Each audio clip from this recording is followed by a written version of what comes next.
Salam herkese. Mən Fəxri Əsadov və yeni videomuza xoş gəldiniz. Bu günləri Çanqan Kuyan 207 çəkirik. İndi deyə bilərsiniz ki, maşın hardadır? Maşın gəlir.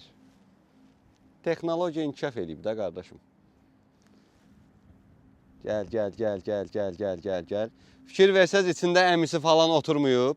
Yəni boş maşın, sadəcə telefonla biz idarə eləyirik. Biraz yaxşıdır Stas, yoxsa? Bəli, qarşınızda Çanqan Kuyan Q07. Xoş izləmələr.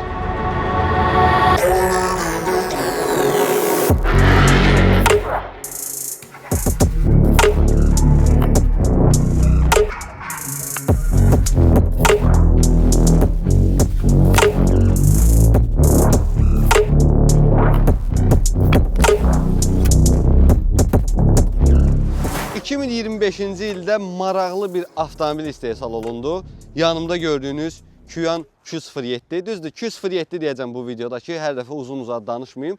Nəyə görə maraqlı? Çünki avtomobil ölçüsünə görə, təqdim elədiyi komplektasiyalara görə ölkədə, arada belə səslər gələ bilər, ölkədə boom yaşatdı. Nəyə görə desəniz? Çünki avtomobilin görüntüsü, xüsusiyyətləri qiymətinə görə çox ucuz qalırdı və düzdür 2026-cı ildən biraz gömrükdə dəyişikliklər oldu deyə biraz qiymətdə artım falan oldu. Amma bu videoda promo kodumuz var.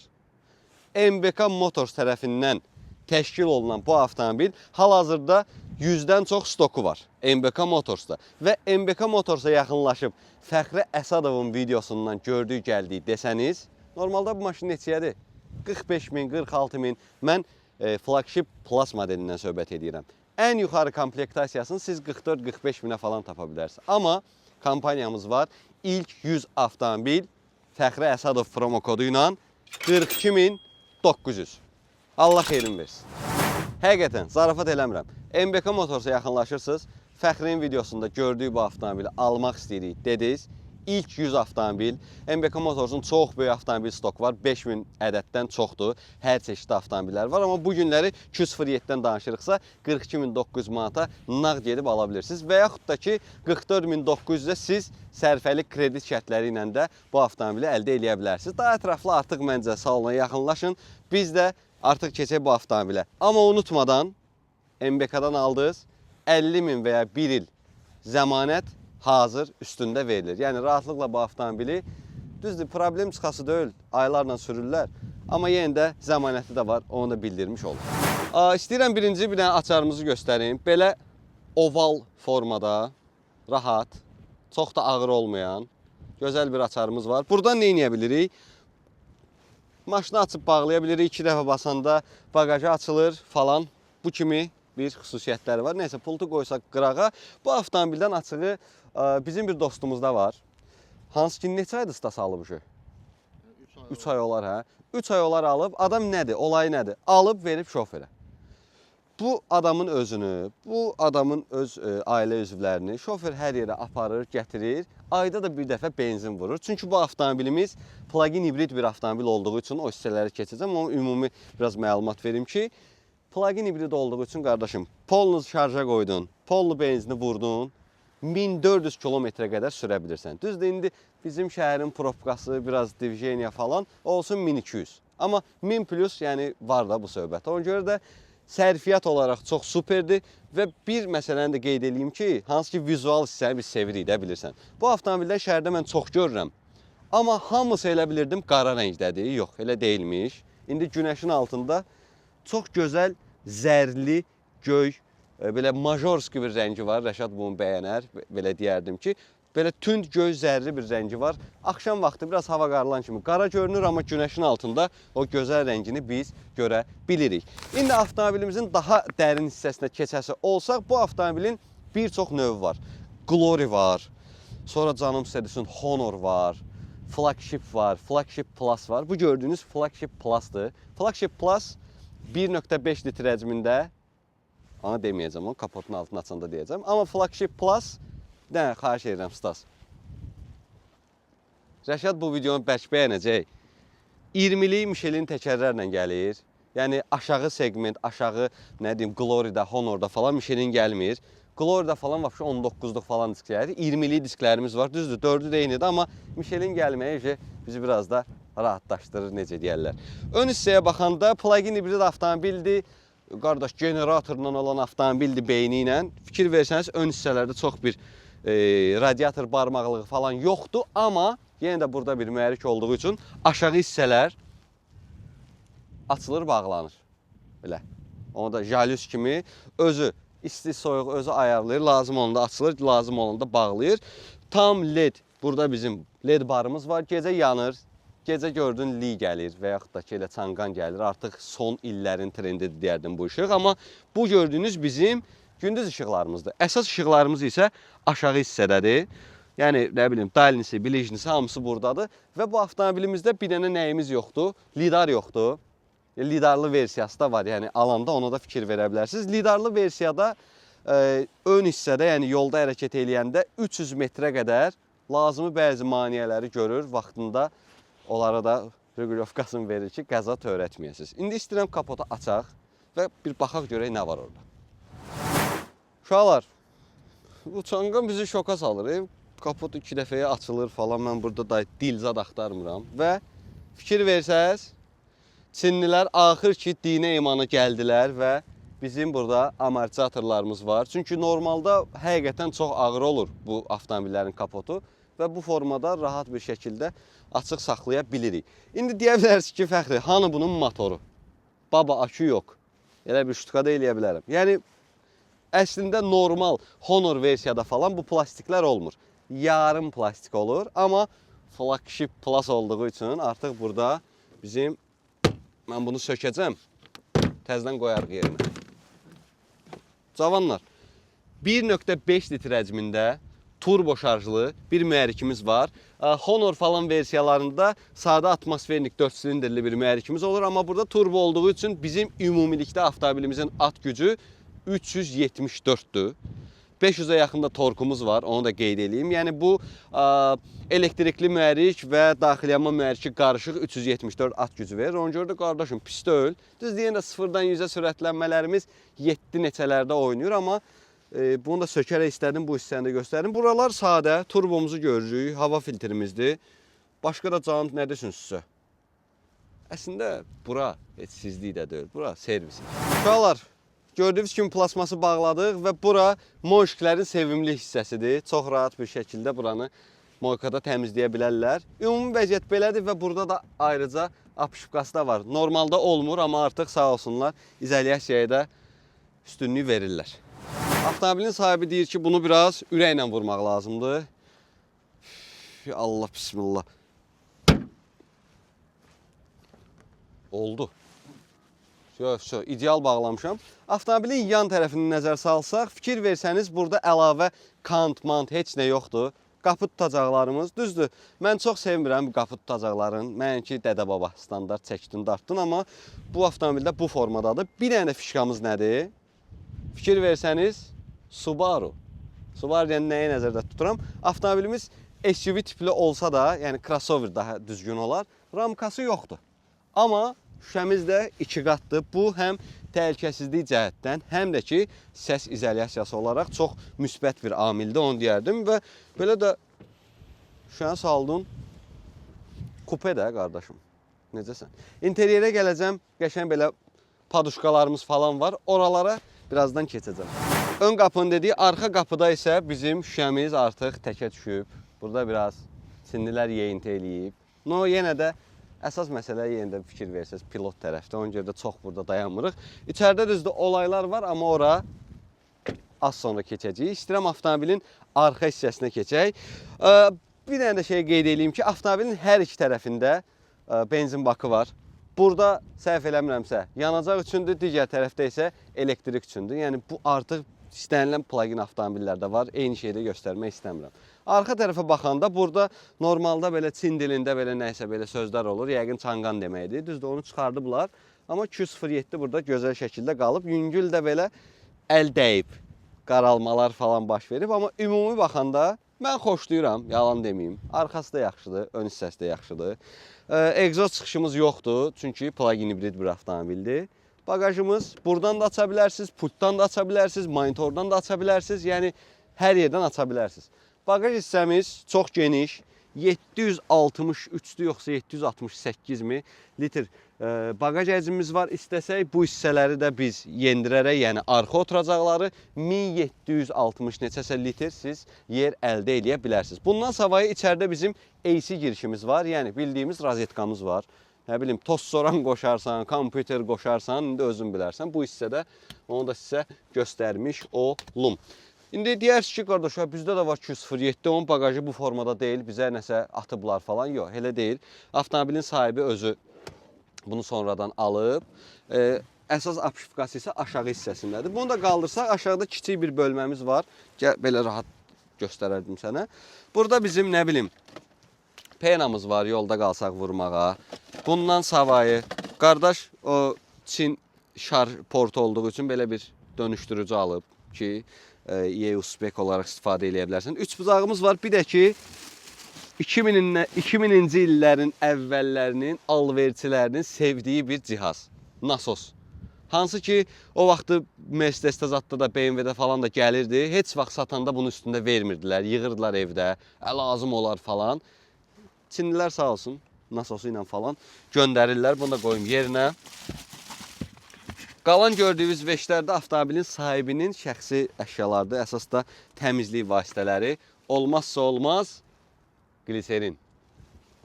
Nəysə, çox uzatmayaq, bagaj hissəsini bağlayaq. Bagaj da elektronda da onu demirəm. Artıq yavaş-yavaş avtomobilin interyerinə keçək.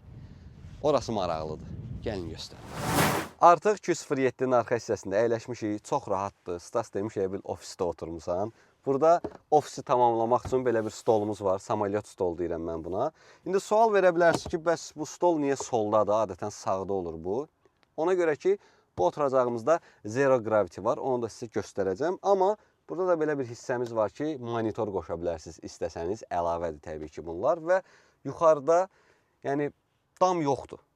Dam tamamilə şüşədir. Çox əfsuslar olsun ki, Çangan Unity-də olduğu kimi açılmır. Açılsa çox zor olardı. Amma ştorumuz var və buradan da ştoru istəsək hər iki tərəfdən açıb bağlaya bilərik. Və ümumi dəri keyfiyyətinə gəlsək, standart artıq bir səviyyədə olan dərimizdir. Salon rəngi mən bəyənirəm. Orta hissəmizdə Type-C girişimiz var, bir dənədir. Adam istəyərdi ki, bu Type-C girişin 2 dənə eləsin və yaxud birini Type-C, birini USB eləyə bilərdi. Daha da ki, bir burada minusumuz, burada bax belə bir cib yaratmışsan qardaşım, düzdürmü? Bunu sən niyə isidən, soyudan eləməmsən? Məncə o qədər də bahalı bir şey deyil. Ona görə bura cib kimi sadə olaraq qalıb. Bundan savayı burada belə bir dil var. Bunu belə dartanda bizim qol qoyanımız olur. Bütövdür, yaxşıdır. 2 ədəd stəkan yerimiz var. Burası yumuşaqdır, gedər. Dəri, hər yer dəridir. Biraz buralarda plastik fason bir şey var. MDF-ə də oxşuyur. Yer gəlmişkən 16 ədəddə dinamik var avtomobilimizdə audio sistemi olaraq. Onu da qeyd etmiş olum. Amma buraların dizaynını mən bəyəndim və bir dənə də olayımız var. Bəli, arxa hissəni, yəni bel hissəni də biz aşırda bilirik. Məncə uzaq yolda bizim çox işimizə yarayacaq. Bundan savayı nə desək, burada ciblər var, burada putulka qoymağa yerimiz var. Düzdür, buralar plasmasdır, bura nəsə qoysaq takka-tak səs gələ bilər. Amma nə edə bilərik? Çinlilər də bu formada istehsal edir. Belimizi təzədən qaytarsaq qabağa. Olur qəşək. Yerimiz rahatdır. Ortada da otura bilərik istəsək. Amma əsas rahatçılığı isə ön sərnişin tərəfdədir. Gəlin onu sizə göstərim. Buralar çox maraqlıdır uşaqlar. Ön hissədə belə bir yastıqlarımız var. Yolda rahat hərəkət eləyəndə narahatçılıq yaşamayasınız. Burada baxın belə bir knopkamız var. Hal-hazırda görməsəz də bu dəqiqə mənə masaj eləyir. Daha maraqlı nə var desəniz, gəlin onu da sizə göstərim. Bura bir dənə fikir verək, zəhmət olmasa. Bax. Yaşayış deyirəm sənə. Bura belə, burada YouTube-a falan baxa bilirsiniz. Düzdür, onun üçün biraz praşifika eləməlisiniz. Bundan savayı da güzgümüz də öz yerində. Hətta belə, bax, xanımlar bunu bəyənə bilər. Qızlar üçün, bax, burada işıq da var ki, rahat makyaj eləyəsən, nə bilim, rəngin falan ayarlaya bilirsən. Mənə də fikir verin, yavaş-yavaş bax. Həmin pozisiyaya gətir ki, rahat makiyajımızı eləyək. Nəysə, bunu da bağlayaq və son olaraq, hazırsınız, burada hərəkət eləyən tək monitor deyil. Burada bizim bir seyirli knopkamız var. Hardadır bu? Zero Gravity. Всё. Sağ ol. Gecən xeyrə. Üzürlü sayın bu formada yenə görünürəm, amma bu Zero Gravity-ni göstərməsi olmaz. Yəni bununla rahat şəkildə yatmaq olar da. Ayaqlar göydə, belə pozisiya bombadır. Yəni Zero Gravity adından da bəlli olduğu kimi sıfır gravitasiya, yəni göydəsən. Çox göydə olmaq məncə lazım deyil, çünki hələ biz avtomobilin sürüş testinə keçəcəyik. Ona görə də bir düymə ilə Zero Gravity-ni də bağlayırıq. Normal modumuza keçid alırıq. Gəlin indi keçək sükanın arxasına. Burada da biraz söhbətləşək və ən əsası sürüş testinə artıq başlaya bilək. Axır ki, gəldik, çatdıq pilot hissəsinə. Sükanımız maraqlıdır. Avtomobilin interyeri rəngdədir tamamilə. Amma burada böyük monitordan danışmasaq olmaz. Təbii ki, son model bütün Çin avtomobillərində olduğu kimi hər şeyi biz monitordan idarə edirik. Yəni, yuxarıda olan belə deyim, pərdənin bağlanmasından tutmuş hər şeyə kimi, hər şey buradadır və ən pisi də odur ki, bizim şotkalar, yəni şüşə silənləri belə biz buradan idarə edirik. O bir dənə xoşuma gəlmədi ki, bunu burada saxlaya bilərdin məncə deyə düşünürəm. Amma variantımız yoxdur, bu formada istehsal ediblər. Bir dənə də maraqlı nüans nədir? Onu da izah edeyim sizə ki, bizim monitorumuzda dönür. Sola və yaxud da ki, sağa tərəf döndərə bilirik. Biz elə orta ilə davam edək və yaxud da ki, istəsəz yüngülvari də döndərə bilirsiniz. Nəysə, elə qalsın. Centerda qalan bütün işlər, masaj funksiyaları olsun, nə bilim, avtomobilin modları olsun, hamısını, bütün kondisioner sistemini, hamısını buradan biz idarə edirik. Bundan savayı tam da mərkəzdə bizim, gözləyirəm, bir dənə bizim simsiz şarj portumuz var. Digəri sadəcə telefonu qoymaq üçündür. 2 dənə stəkan yerimiz var. Aşağıda iri bir bölməmiz var. Onun da yanında 3 dənə bizim USB girişimiz var. Bir dənə də burada böyük bir cib var ki, veşlərimizi qoymağa. Təəssüflər olsun ki, spidometrimiz yoxdur. Yəni, gördüyünüz kimi sükanın tam da arxa hissəsində heç nə yoxdur. Sadəcə bizdə iri bir head-up var. Düzdür, öncəsində bu head-up'a çox pis yanaşırdım ki, bu head-up niyə var, yəni head-up'la narahat olar. Amma M4-ü sürəndən sonra head-up hissəsi mənə deyərdim ki, çox da okeydir. Yəni, nə yalan. Uşaqlar, 540 dərəcədə kameramız var. Hətta belə 3D eləyəndə də avtomobili tam formada biz görə bilirik. Yəni, belə baxaq. Təkər də dönür, fikir versəz. Fonda M4-ü görürük. Ay sağ ol. Davam. Burada artıq ön hissəni də biz rahat formada görə bilirik. Cavanlar, indi istəyirəm biraz head-up'dan da danışdım. Düzdür, məncə öyrəşmək lazımdır bu head-up məsələsinə. Yəni, mənə o qədər də narahat gəlmədi, yalan deməyim. Amma yəni bir spidometr olsaydı, GL-M9'da kimi, misal üçün, balaca da olsa, məncə yetərli idi, pis olmazdı. Amma indi belə eləyiblər. Qaldı bu məsələdə şarj söhbəti. Şarj isə uşaqlar 30%-dən 80%-ə 15 dəqiqəyə şarj olur və bu avtomobillərdə açığı desəm mən tam şarjlı sürməyə də məsləhət görməzdim. Ən yaxşısı qarışıq dövrdə. Lazım olanda mühərrik işləyir, lazım olmayanda elektrikli mühərriklə davam edirsən. Həm belə desəm cibə qənaət deməkdir, həm də ki bunun qardaş elə yolu, məqsədi budur. Amma desəniz ki tam şarjla sürüm, onu da siz burada modlar vasitəsilə tam elektrikli və yaxud da ki elektrikə qənaət kimi və yaxud da ki benzinə qənaət kimi də modlar seçə bilərsiniz. Hal-hazırda biraz nahamar yol da gedirik. Amma bu o demək deyil ki biz modumuzu yoxlamayacağıq. Modlarımız da bu hissədə var. Elə Promoy Sportu qoşuruq. Burada məndən 0-100 falan gözləməyin. 0-100'ümüz yenə qeyd edirəm ki 7 neçələrdədir. Aşağı yuxarı bu formadadır.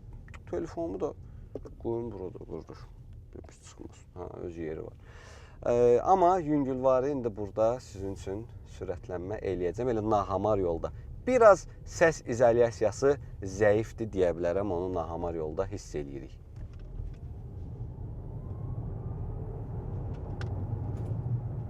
Yəni Bugün bir sport kar çəkmirik. Yenə uşaqlar sizin nəzərinizə çatdırım. Bunu kim alar deyə soruşsanız, bunu qardaş, ailəli adam, rahat rayona falan belə də gedən adamlara çox işinə yarayar. Bagaj həcmimiz çox iridir və ən əsas məsələ də siz bu avtomobillə istədiyiniz qədər yol qət eləyə bilərsiniz. Çünki bu bir elektrikli avtomobil deyil. Buradan da ilkin pultlu maşına salam. Yəni, qardaş, plug-in hibrid deyil, mənə yorma.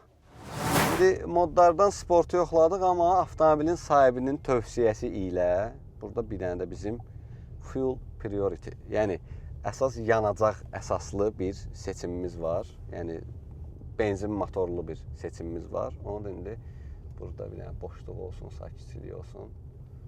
Bax, bura elə yaxşıdır. Getdik. Nisbətən. Əsas bu avtomobillərdə BYD-lərdəki kimi yerindən, sıfırdan sürətlənməsi, qalxması çox superdir, onu deyərdim. İndi onu da yüngül var, sizə yoxlayacağım. Bu dəqiqə hər şey maksimumdadır. Yenə də deyirəm, amma bu avtomobildən oyda, belə gedir zat kimi bir şeylər gözləməyin. Rahat, ekonom, rahatlıqla sürə biləcəyiniz bir avtomobil çəkirik sizə. Bax, yerin, bax, svetofordasan, misal üçün. Maşını gözləyək. Çəkirsən. Yox, yenə yumuşaq götürür. BYD-lərdə daha belə taksi sürücülərindən görmüşəm, belə tez gedir. Amma burada maşının çəkisi də var da, onu heç nəzərə almırıq, açıq desək. Belə cavanlar. Amma rahatdır. Yumuşaqlığı falan var və 20'lik olmasına baxmayaraq hələ də bu avtomobil yumuşaqdır. 107 incələməsi. Zəhmət olmasa videomuzu bəyənin, kanala da abunə olun. Növbəti videolarda görüşənə dək. Sağ olun, rahat qalın.